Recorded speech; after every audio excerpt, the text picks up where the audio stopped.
Pow Comic Hour with your hosts, Andrew Garner and Chris Ramos. And tonight we review the epic. You always say epic. The epic. You can't say epic saga. The overarching story, the huge, the incredible Saga by Brian K. Vaughan. And this was published by Image Comics. And so this story is very large spanning, very high sci-fi, lots going on. But we thought we would do something. We've always wanted to do a Brian K. Vaughan story. But it was always so hard to pick because they're each individual like themes going on in each one. And so they're not no small stories. They're huge. They're 50, 60 issues. And, you know, trying to encapsulate like what's going on. What is he trying to get the heart to? It's always hard to pick one out. So we kind of were kicking around, and Saga was something that we like dove our toe into like in the first trade. I think you showed me earlier. Yeah. Like 5-6 years ago at least. Yeah. And we're like, hey, remember that book? That looked kind of cool. All right. And Paper Girls they already did the show and things. And I really enjoyed Paper Girls and highly recommend it. But this one was like, this is a little more mature, but also it was like a sci-fi adventure. And I think we needed another one of those to read. Yeah. And Saga actually is, you can tell, I don't want to say like a fever dream or something like that, but it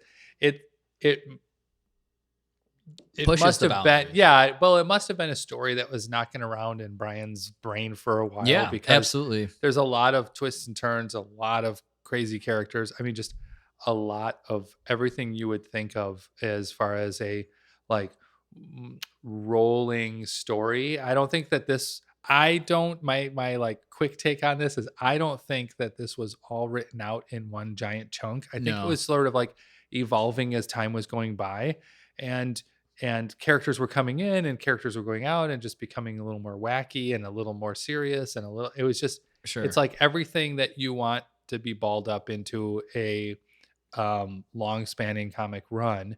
That's what Brian K. Vaughan does really well. He also did Why the Last Man, and that's probably what some people they just adapted that. And so there's a lot of his stories that are easily thrown into other media. So I really think someday that Saga will be, some ongoing TV series and that's something like that. But when I was watching one of his interviews, and he's like, if it doesn't go anywhere, I actually rather not have this because he wants to bring people into comics through this book, which is an interesting perspective. Well, I mean, we'll kind of start breaking it down a little bit, but right off the bat, it reads very easy. So if you are trying to just sort of flow into a read that you're not, I mean, there's a lot of characters, but it's not like you have to read biographies of them and plot lines and charts and things. It's just a lot of characters, but they are so unique that you're not really blending. You're not confusing one from the next. Yeah, I would say this book does a great job of introducing you to a world and to characters that you can slowly invest in and then grow their world, their universe, their ties, and what makes them think, what drives them.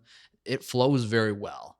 Yeah. And it makes you very easy to understand, kind of just pick it up little by little. He's not throwing the entire book at you right away.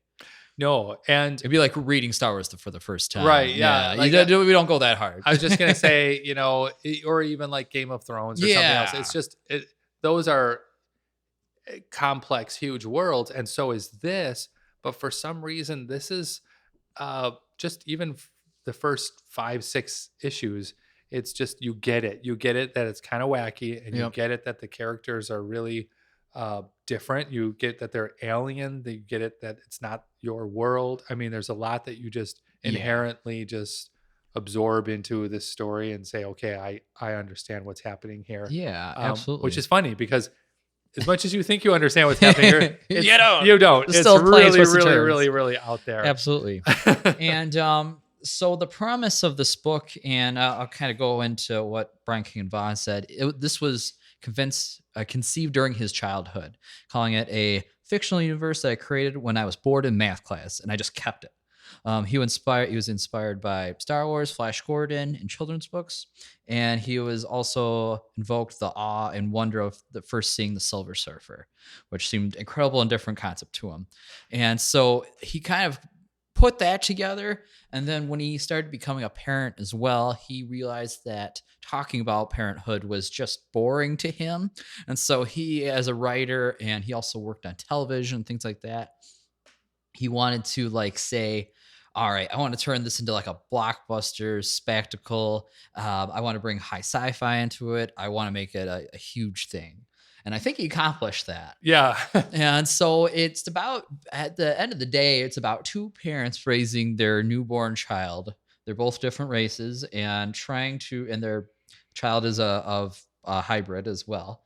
And in a war-torn cultural world, how do they navigate parenthood and survive? Yeah, that's good.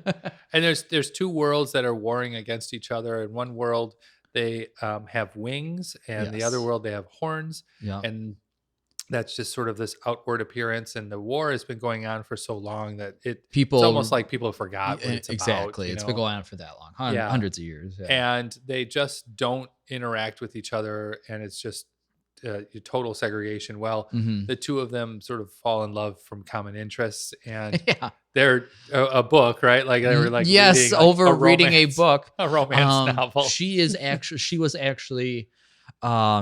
working at a camp, and he was her prisoner. Yeah. And they kind of just, she wasn't this, she was kind of more masculine and tougher and everything. He was the more, he wanted to be a writer, and he liked reading and things like that. And he could fight too. I mean, he could fight too, yeah. You get the idea that they're strong racial traits. Yes. And it's almost like a little bit of a Dungeons and Dragons characters, yeah, sort of. A little bit, very on the surface, absolutely. So, like, one has wings, one has horns, and of course, so their baby girl has wings and horns. Yeah, and so it's right away. There's this outward appearance that sets her apart from just about everybody. Yeah, and the chase, as it is through the book, is that.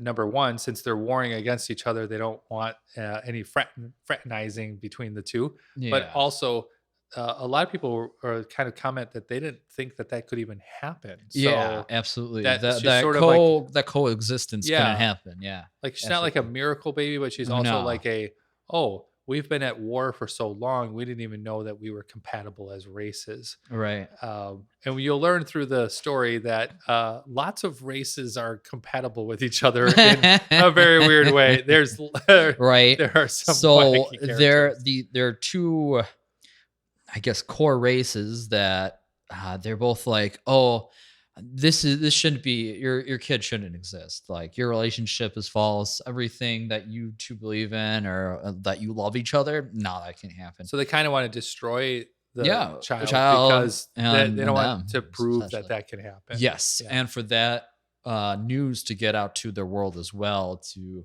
get people, to go against the war, to advocate for anti-war things and peace, and they're like, whoa, no. And there are a lot of stories where it's sort of like baby on the run with the protector. Oh, right. I mean, like, look at Mandalorian. Yeah, or like Lone Wolf and Cub. Yeah. Or, there's just a lot of those kind of shelter the child, and you're the protector. Mm-hmm. So I think that Brian K. Vaughan knew that, yes. and he had to sort of dial it up a little bit.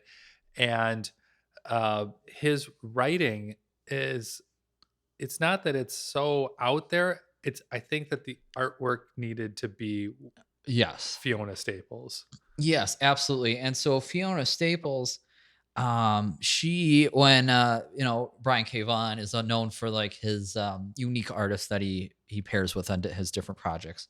And so he kind of said, hey, what are some of your influences? It was like 2001 AD and a couple other like high sci-fi things. And he's like, oh, this is perfect. Okay. And he gave her a lot of creative freedom based on his ideas that they wanted to put together. So she has much writing and creating this book as much as he did. I think her vision. Sort of character sketches, her vision. Yeah. Eventually, like, It's funny because like the first volumes, by the way, there's three deluxe editions right now. That we read, yes. Yeah, that we read. It goes all the way from issue 1 through 54. Yep. And there's a reason why it stops at 54. It's because they went on a break and they Yep. just needed to have some time, and that time turned into 4 years. Yeah. So anyway, they're back now Yep. as of this recording. Yep. They're currently, I think they're at 63, 64. But you can tell in the first book that Fiona's artwork is a little rougher. You know, her lines are a lot thicker. It's like the characters are sort of real loose, and Yes. you could tell even the coloring is not quite as super well laid out. Yeah, she was the artist Phonographics with the FIKS. They were the lettering and design, and then Eric Stevenson. Stevenson was like a coordinator, so putting Okay. it together, Yeah, whatever that is, bringing but everything sure. to so then volume 2 I think is where she really starts getting her stride as an artist, and sure. almost every page, I mean, I joke, you know, as we're recording this I could just flip through, but you can randomly throw open any section of the book, and it's just a great artwork. Great. Absolutely. I mean, that's the first thing anyone will tell you is like, Yeah. man, Fiona hit this out of the park. And he never settled on another artist. Or I guess not another artist, yeah. but he never changed art styles in this book. Yeah, that's a good point. And that was a huge thing for, I guess, the industry, because a lot of times, you know, artists will go on to different projects. They're trying to meet other deadlines, things like that. And I think it was like, you can't have one without the other. Mm-hmm. Like Brian K. Vaughan owns this story as much as, you know, Fiona does in that style. If you were to do something different, that would just break everything up, I think. And the only time they ever did it, I think, was when they started to do some like variant covers. And even that, they're like, oh, I guess we'll do some variant covers. So they got like Todd McFarlane do some. Yeah, some of their friends in the industry said, oh yeah, we'll do our favorite characters and we'll do covers and stuff. So that was kind of cool that they did that. But otherwise, Fiona Staples like does the whole art, and I greatly appreciate it. It's a quick digital style, but it makes it concise, and I guess her vision for character building was really I mean, the unique way and that good. she even lays out the action in the pages, and Yeah. even just her art in general, there's not like extra hash marks and extra stuff No. all over. It's really straightforward, and it's very purposeful. Yes, and it still like has this alien aspect to it. The colors are really bright. Yes. And the pages are just really well laid out.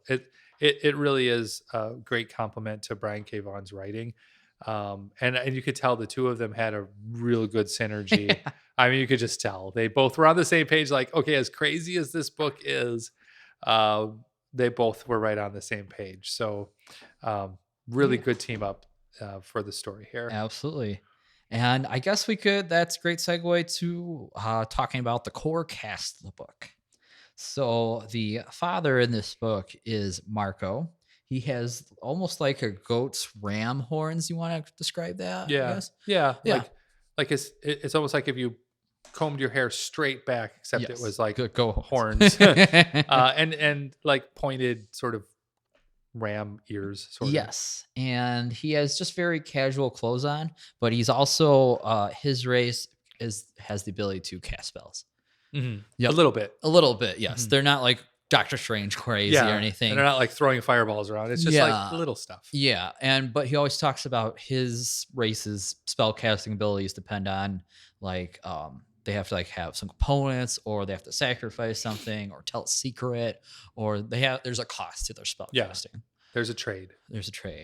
And then there's his wife, Alana. Alana has wings, and she is very much the warrior, skilled fighter, very tough person of the two of them. She's Mama Bear. She is very much Mama Bear. Absolutely. Love her for it. She has great personality. One of the things in this book that I don't know if it was a conscious decision by the two of them or not, but they did not want to censor anything in this book. No. And we should probably... That's why we said mature, when this is mature book, this is mature book. We're going to take 10 seconds and just say there is some graphic art in this. That was a choice. There is some strong language and really, really adult themes. But it's like almost like a flash in the pan. It's like it happens really fast, and then you're like, wait, what? did I just, what? Yeah. And it does propel the story. It's not just thrown in there. Yes. Sometimes it just is It for is. humor. Yeah, absolutely. I but- think there's a little tongue cheek. Yeah, but it just it kind of shows, I think, the part that got me was at the beginning of the book, they're like, these are two races that really should not interact together, but somehow Yes. they had a child. Right. And then as you keep reading through the story, all 50 something issues, every race is sort of like hooking up with every other race. Right. So they're not like, maybe reproducing, Right, but but they're you're hooking up. like, okay, so this is obviously the galaxy, the universe is sort of split into totally different monsters, aliens,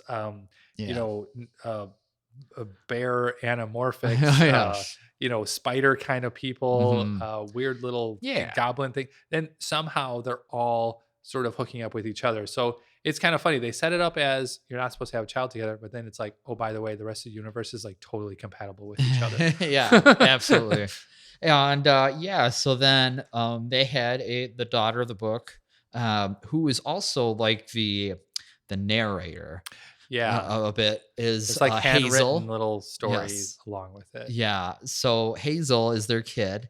And we get to see her from conception to I think at the end of the third deluxe edition in 54, issue 54, she's like maybe 8, Yeah. 7, 8, something like that. And that's, not like real spoilery, because like the story mostly comes out in a lot of the covers and stuff show her Yeah. growing. Absolutely. So there is some time that has passed through the books. Yeah. That years have passed. And, she even writes things like, mom and dad, we were together for this span and it was the greatest time of my life, or something like that. So it's like real retrospective. So you get the idea that she's writing this as like an memoir. older girl or woman, or memoir, just, like a autobiography or something like that. Like looking back, like this is the story of my mom and dad. Yeah, absolutely. And so it was really cool to see this family dynamic again. That's what Brian K. Vaughan wanted to get across in his book, is about parenthood, not being messy. How does that weird or wacky thing come about? And so that's where we start. And then we kind of build off of them. They, like we said, they go on the run. They run into people, like their babysitter that they meet is a ghost, a pink ghost. Yeah. That is on this like dead world. And a lot of her race is gone. Isabel, there we go. Yeah. And she's like, hey, I'll help take care of your kid if you can get me off this world.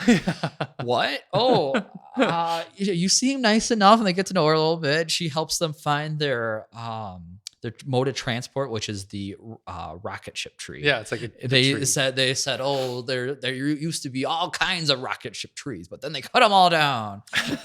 So, but I hear there's one left way over there. I'll help you find it. Okay, so they help him that. And then you find out the only way to save Isabel, to get her off planet, is to have her soul tied in with Hazel. And so they're coexisting. She's drawn. It's just a half. Yeah, a half humanoid. And so like her intestines are sort of hanging at the bottom a little bit. But again, unique. It's like, it's unique. Like, okay, so this is sort of what was in Harry Potter, half dead Fred or whatever, or half head Fred. But it's also again drawn in a way where on paper, it'd be like, this is a ghost and she's torn in half and her intestines are hanging out at the bottom. But then when Fiona draws it, it's not like cartoony, but not like real. So it's this fine edge. Yeah. That Fiona somehow finds this middle ground of, how should I draw this that it isn't gory, but also definitely leaves no room for misinterpretation. Absolutely. What's the tone you're going for? Is you're going for more playful? Yeah. Is she's a caring character? Obviously the babysitter. And you have to care for her as a side character. You don't want to just like, oh, that's gross and I don't want to read, Yeah, so absolutely. It's very well balanced. So then so she's like one of the starting, supporting characters. And then we go to meet some of our antagonists. So that is the Will. The Will. And so he is a bounty hunter. I know you're going to call it every bounty hunter trope that's in movies and comics. And I think it's exactly that. Like he kind of embodies all that. It is kind of funny because he does look like a superhero-ish a little bit. He's a pretty big bald guy. He's like Bruce Willis or something. Yeah, he actually that's a good accurate description. As if Bruce Willis was a bounty hunter. He had a cape and he's going for this like gunslinger. But he's been in the game for so long and he's just like in for the quick buck.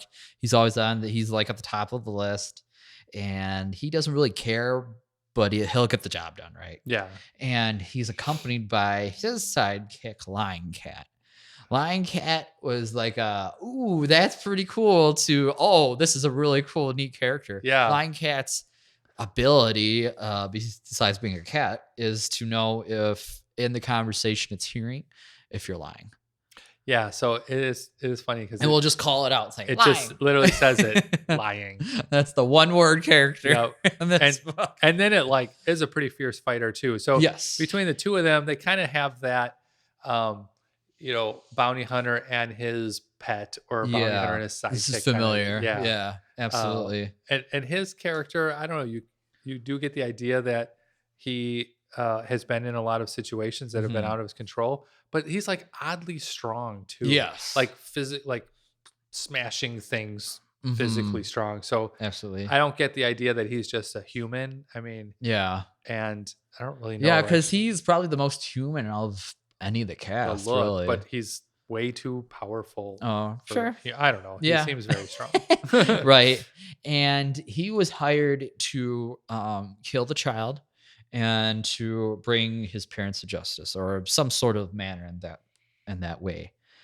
So the races, I think the landfall that was hiring because I don't think Reese hired him. The Will. And it was funny. They do some flashbacks when he was a kid. And when he was a kid, he's called Billy. Yeah. So it's just like one of those funny, like, so he's Billy when he's a kid and then he grows up to be the Will. Yeah. I think it was part of that bounty hunter titles because I think they all have some sort of different title. Yeah. They're all they start with the. Yeah. Different. People are like, what's your name? It's like Will. It's like, actually, it's the Will. You're right. Okay. So that's one of the bounty hunters. And then they introduce us to another wacky character only Brian K. Vaughan could have thought, which is the Prince Robot the Fourth. Yeah.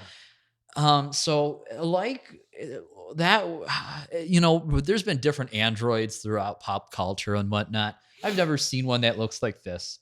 So he is an android. They're the android body, right? Okay, they're kind of royalty. Okay, that kind of looks human, picture, right? Very high classy, king, queen, royalty guards, like almost like a Russian, sort of ambassador or embassy or prince or with queen the tousled shoulders and stuff. Absolutely, and then his head is a television screen, like a tube television screen, like a newer television, and then And you find out that he's on a third world, a separate world that's very close to the robot to kingdom. Yeah, and they're all robots, and they all have different screens for heads, like different ages of screens. Like, and so he's of royalty, so his screen's kind of I don't know, like cool and slick and ergonomic, right? And then they have like janitors and other things, and they have like really old TVs. I would say they're very old school, black and white, high society, patriarchy,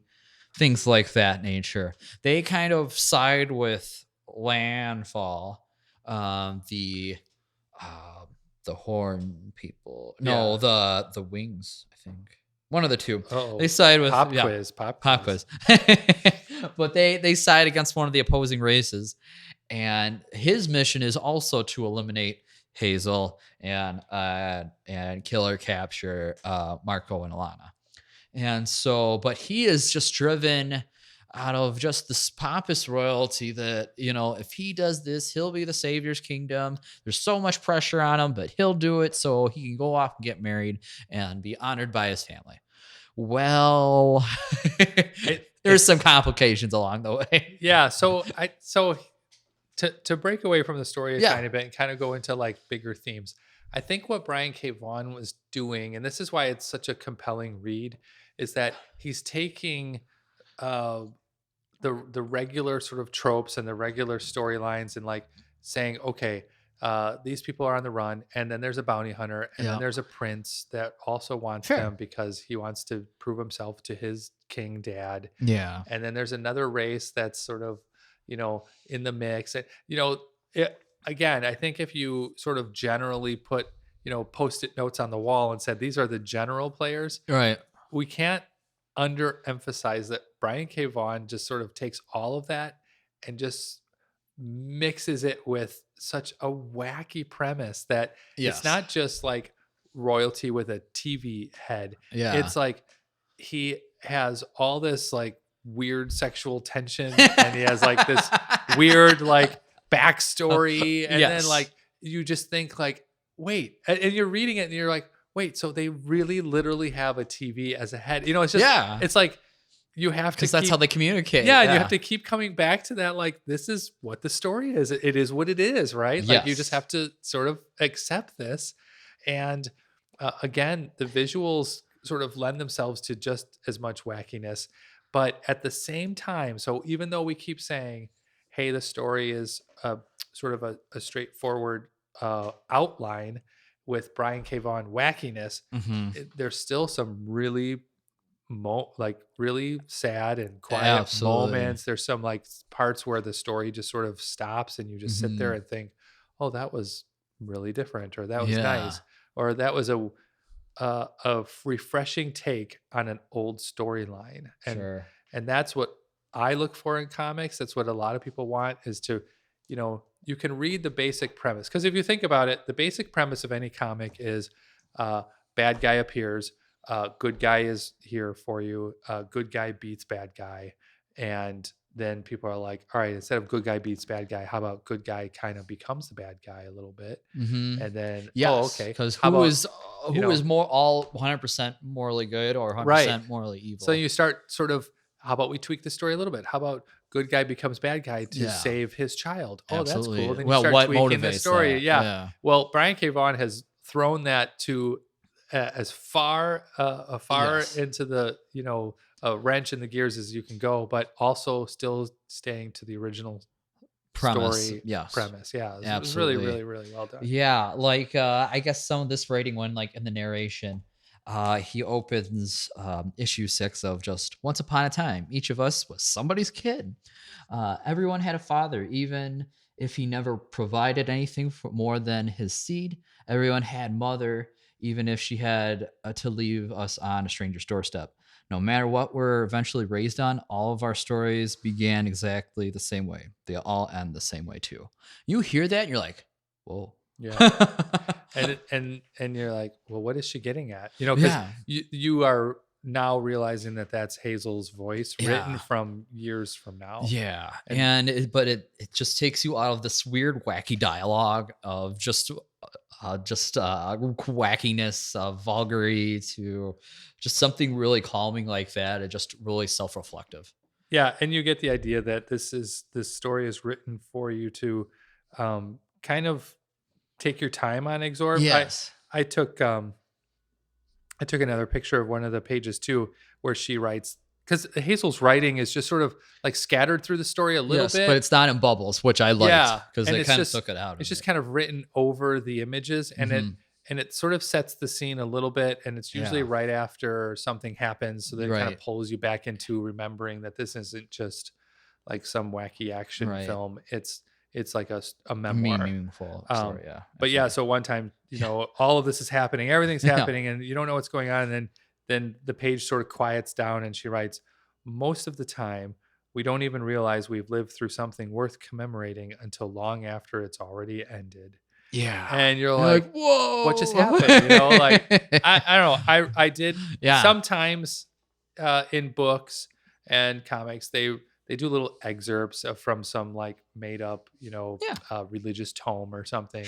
And it kind of adds backstory. Well, this one adds sort of a lot of foreshadowing. Constantly saying, trying to frame up the conversation, or what's happening in the panel, or something they're trying to get across. Absolutely. So I thought that was really one of like the strengths of this book. Absolutely. But yeah, it's really cool. Lots of cool designs. Um, I we were thought volume 1 ended solid. I Yep. mean, they've split it up very nice. And the deluxe editions, absolutely. I think Yeah, so definitely too. the deluxe editions look great on the shelf. And in fact, a lot of times when you see pictures of comic collectors, they'll always have Saga on the Yeah. shelf. It's just like almost required reading. Sure. Uh, but yeah, as the story progresses, you get the idea that there really is no break for them, and that No, they're always someday, on the yeah, run. they're hopping from crazy planet to crazy planet, or crazy situation to the next. But they're making friends along the way. They're Yep. sort of putting together like a group, a little like Yeah, a eventually. family, sort of Yeah, a like family, oh, absolutely their own family. Yeah, because eventually they get like, like 4 or 5 people that they regularly travel to planets together. Um, they eventually like team up with their like Alana's or no, it's not Alana, it's Marco's grandparents, and his grandma is such like a hardcore person. It's so judgmental of Alana, but they eventually like become acquainted and they're like, okay, you're not so bad. But still, I don't like you, but you're good to my child, and I'll respect you. A lot of respect. And she lasts quite a long time for being a yeah. supporting character. Yeah, you wonder too. They like introduce characters. Sometimes they last a page or two, and they introduce another character in a they last many issues. But then at like somewhere like around the end of volume 1, maybe volume 2, Yeah. they start introducing a lot of characters like one at like in succession. So I think they wanted to really take their time and lay out the story. Yes. And then they're like, all right, now we're going to stack the deck a little bit. And we're Mhm. going to get the Will's sister in here. And we're going to Yes. get and his Marco's sister's ex. yeah, Yeah. Marco's Gwendolyn, ex. Yeah, And Gwendolyn. She's crazy. She's awesome though. She's got like some really. She almost looks like a tiefling. Gwendolyn. Yeah. Yeah, Gwendolyn's pretty cool. And then the Will rescues Yep. like a little girl. Yep. So you Yep. kind of From get the a slave little trade, slave yeah, trade. So a that was little kind of cool. humanity from Alright. him. So you're like, oh, maybe he's not so bad, and then he Right. actually Some is more so like bad. great. And Yeah. then we kind of come to this little character called Goose. Yes, that was one of them. Like, no matter where you come from, or like, just like, oh, this is like a little otter named Goose. It's like a otter that can run around. He's like and he actually has like legs and thumbs. he's like a 3 foot tall anamorphic otter. Yep, and he's got like a giant golden halberd, and he just like that's great, and he's great parenting and role model. He's sort of like a babysitter, Yes. sort of. Again, another like mentor babysitter to Hazel, absolutely, and the Prince Robot's son. Not. Oh, that's right. I don't remember his name. Yeah, I'll think of it. Yeah, Squire. Oh, Squire. Squire. Yes. Yes, that's right. But it so the story comes down to, again, it's Hazel's story and she's telling it. So then she's sort of picking out her figures in her life that helped form her to eventually who she is, right? And developing social skills when Squire became a character. Because that took long, but when he became a character, she had somebody that was almost her own age to like communicate with, and it was hard for her to make friends. So when she could, she really attached to them. Yeah, and I mean, Hazel again, she's becoming a little tougher. She's growing up. The story is jumping a few years at a time. So the first time skips, happen. Yeah, absolutely. you see her maybe becoming like, I don't know, 5-year-old or something like that. Yeah, yeah, and the 3 to 4 or 5, 4 and 4 5s. And a lot of characters, we won't spoil anything, but a lot of characters, sort of play themselves out a little bit. We'll just leave it at that. But or sometimes, they'll go off on another quest. Yeah. And they'll say, oh, I got to go over here and I won't be back. It might be like 4 or 5 months, but I'll come back. Yeah. Oh, okay. And they serve their purpose to sort of develop Hazel into who she is. But throughout the whole thing, I would say, each character that they're writing has a good arc. And, you don't feel like anyone is just sort of this throwaway character. Yeah. Or just this flat line. Like you're always going to make this decision because I've already figured you out as a character. Mm-hmm. Everyone surprises you. Yep. And everybody struggles through something, and it takes some supporting character or some situation to get them out of it. And so watching that character struggle is very interesting to read about, Mm-hmm. because parenting ain't perfect, or going through that war torn world isn't perfect. Are going to struggle a lot. Different unique situations happen along the way, but it's all very kind of some relatable concepts he tries to sprinkle in. Yeah, and he doesn't get too in the weeds on it. I mean, he doesn't get like so super serious that it becomes uncomfortable, Right. but he also takes the time that's needed, whether it's a whole issue or Yeah. a couple pages, to sort of drive the point through. Yes. And his writing is so normal, and that's what I think a lot of people comment on, is Mm, that his writing is just talking. It's just yes. literally It's how you very would talk. conversational Yes, based. I would say that's a good way to describe it. and the names are different, like the character names are Yeah. different, but they're recognizable, and you're not like stumbling over them. So everyone's, you can remember the character. So you're just flying through the book. You're just like Yeah, floating absolutely. through the story, Hmm. and yeah. And then another character that comes up is uh, uh, Petrichor. She's from Yeah, that prison. happens in the later on. Yeah, Yeah. she's a trans character. Yep. She again sort They, of yeah, joins the group, and absolutely. Hazel goes back to the story of like, how is this developing Hazel, and so Yes. Hazel learns from her as a Yeah. trans character, but also like from two races Yeah. again, Hmm. but just combined different Absolutely. And ways. that was a very unique conversation and character growth development that it would be hard to do it in any other context in this book.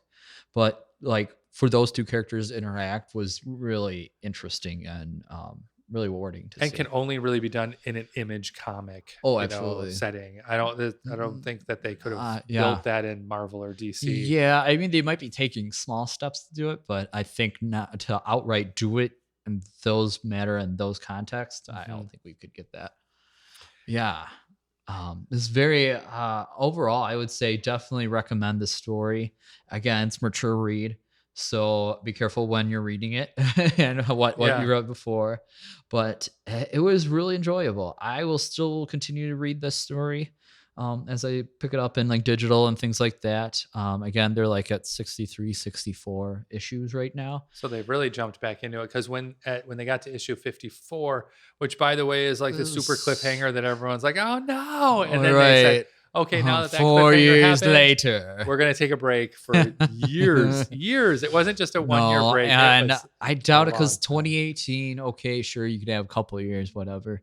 But then, COVID hits, and then it's Yeah. like, well, I guess we have more time on our hands. Maybe we'll start Yeah. getting it together and things like that. I'm sure they were delayed and they And wanted to put out the right And time. I don't think that they like exhausted all of their creative juices, but I think that No, they also realized it had really grown into quite a cult following. absolutely. Saga exploded, and it was Yeah. outselling some of the major titles too. Yeah. In the pre-show, we were reading that the series has been met with a wide critical acclaim and is one of the most celebrated comics being published in the United States at the time. It had gotten 12 Eisner and 17 Harvey Awards between 2013 and 2017. The first trade paperback collection won the 2013 Hugo Award for Best Graphic Novel.